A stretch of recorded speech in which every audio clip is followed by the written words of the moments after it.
नन्हे sea horse, नरम coral, Neptune घास, झुंड में तैरती मछलियां और न जाने कितने किस्मों वाली सीवीड। स्पेन के मूर्सिया किनारे भूमध्य सागर में इन सब का घर है। 73 किलोमीटर का तट और यूरोप में खारे पानी की सबसे बड़ी लगून, इसलिए यहाँ मछलियां पकड़ने वाले भी खूब आते हैं। लेकिन कई मछुआरे लेड यानी शीशे के बने ऐसे सिंकर इस्तेमाल करते हैं। ये समुद्र की सतह पर बैठ जाते हैं और समुद्री जीवों के लिए खतरा बनते हैं।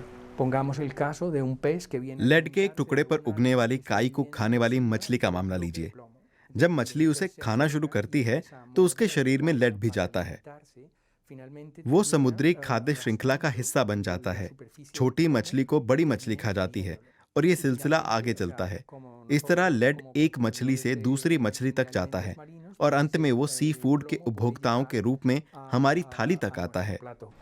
कुछ मछुआरे चीनी मिट्टी या जिंक के बने सिंकर यूज करने लगे हैं, लेकिन संयुक्त राष्ट्र का अनुमान है कि हर साल मछली पकड़ने वाले सामानों से जुड़ा 6,40,000 टन कचरा समुद्र में समा जाता है। इसमें नुकसानदेह धातुएं भी शामिल हैं।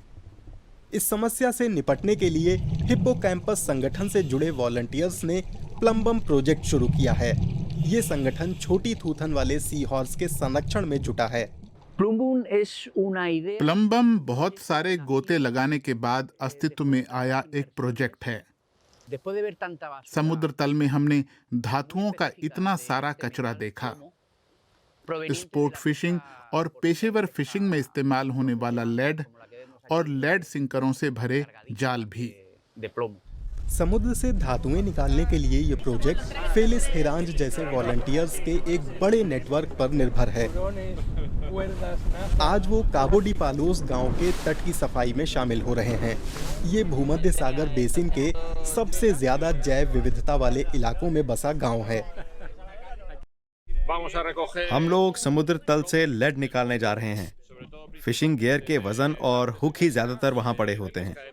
समुद्र की तलहटी पर छोटे छोटे टुकड़े धंसते जा रहे हैं।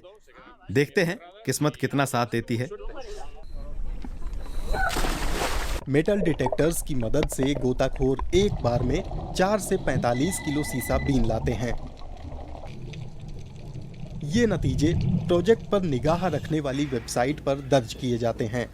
2017 से अब तक भूमध्य सागर से धातु के 14,000 सिंकर यानी करीब 1 टन सीसा निकाला जा चुका है। वैसे प्लम्बम धातुएं निकालने के साथ साथ इन्हें दोबारा यूज करके सर्कुलर इकोनॉमी में भी योगदान देता है। तट के किनारे डाइविंग सेंटरों और क्लबों को इस तरह के 200 कंटेनर दिए गए हैं लोगों और कंपनियों से मिले चंदे से। सभी डाइवर इनमें मेटल्स और लेड के टुकड़े जमा कर सकते हैं। हम लोग लेड को यहाँ रखते हैं, फिर संगठन ये जमा करता है और कंपनियों को दे आता है जिनसे हमारा समझौता है। वे धातु को रिसाइकल कर दोबारा इस्तेमाल के लिए तैयार कर देते हैं, जैसे कि बैटरियों के लिए। कंटेनर भर जाने पर प्रोजेक्ट कोऑर्डिनेटर उन्हें हेवी मेटल्स रिकवरी सेंटर ले जाते हैं। ये अब तक 900 किलो से ज्यादा सामान रिसाइकलिंग के लिए दे चुके हैं। लेड के अलावा प्लास्टिक, कैन और कांच जैसा और भी कचरा है जो समुद्र के इकोसिस्टम यानी पारिस्थितिकी तंत्र के लिए खतरा है। अमूमन गोताखोर ही असल नुकसान देख पाते हैं, तो प्लम्बम ने समुद्र के तल की सच्चाई दिखाने और जागरूक करने के मकसद से ये फोटो गैलरी तैयार की। जो लोग गोताखोर नहीं हैं वो कल्पना तो कर सकते हैं, लेकिन वास्तव में जान नहीं सकते कि समुद्र के भीतर क्या है। तो अगर हम उन्हें फोटो दिखाते हैं और समंदर में कचरा डालने के नतीजों के बारे में समझाते हैं तो वो और जागरूक बनते हैं।